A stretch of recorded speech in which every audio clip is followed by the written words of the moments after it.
ang lalaking binugbog ng dalawang delivery rider. Isa raw umanong scammer.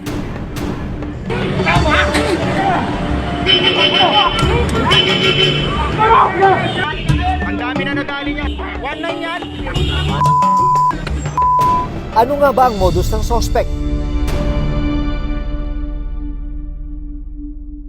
Ayon sa isa sa mga delivery rider na nabiktima, kunwari ay magpapadeliver ang suspect ng isang package na nagkakahalaga ng 1,900 pesos.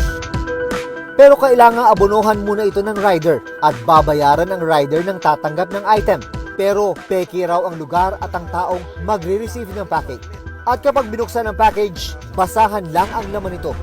Dito na sila ibablock ng scammer at hindi na maibabalik ang 1,900 pesos. Nabisto ang modus ng suspect nang mabiktima ng kaparehong scammer ang rider na si Alvin. Ang kanilang naging transaksyon, nakunan pa ni Alvin ang video. Sa isang convenience store sa may Sampaloc, Maynila. Ano items natin, sir? Sumulpot ang scammer at nakipag-usap kay Alvin. Ang lalaking ito raw ang nag-book ng delivery. Isang plastic ang iniabot ng lalaki kay Alvin. Company ID. Oo, basta yung valid. Lalabas yung mukha mo. Nang hinga ni Alvin ng ID, agad raw nagpakita ng company ID ang kausap. Sa video, nagpakita pa ng mukha ang lalaki. Tapos patapababa na lang ako face mask ko. Yan, kita naman yan. Dahil pinaabunuhan kay Alvin ang package, nagbigay siya ng 1,900 sa di umano'y scammer. Pero nang puntahan ni Alvin ang delivery address sa Valenzuela, wala o bogus ang taong inilagay na magre-receive ng package. Mga tol, scam ako. Bono ko 1,900. Grabe, ito yung laman ng items oh. Nang buksan ni Alvin ang pinadeliver na items, Pagbukas ko po ng items yun, pinanghinaan na ako ng loob. Pagtingin ko, basahan siya. Abono ka ng worth 1,900.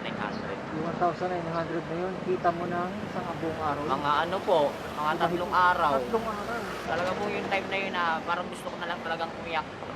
Nakalugmok na lang ako sa gilid. nang i-post ni Alvin sa social media ang naging karanasan, ilan na nagsabing nabiktima rin sila ng parehong scammer. Kaya na makatanggap ng booking ang isa sa mga rider mula sa kaparehong pangalan at address, dito na nila pinagplanuhang dakpin ng suspect. Nang makumpirmang ang lalaki ang scammer ng mga delivery rider,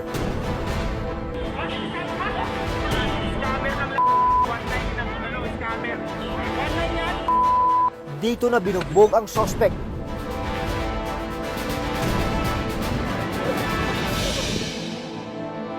Sinampahan siya ng patong-patong na reklamo. Nakakasama na loob yung lumalaban ka ng parehas. Hindi makaka-encounter kami ng ganong klaseng bullying. So, Mga taong ay lumaban ng patas mo. Ano bang mga pwede mong gawin na huwag na maiwasan ng pagiktima? sa akin po, lesson learned yung nangyari kasi may pagkukulang ako doon. Hindi ko chinek yung laman ng items eh. Pero hindi lang mga Pinoy ang sangkot sa ganitong kalakaran. Dahil pinasok na rin tayo ng mga foreign national na dito mismo sa bansa ng bibiktima. Ang modus naman nila, love scam. Paiibigin ng isang babae at huhututan ng pera.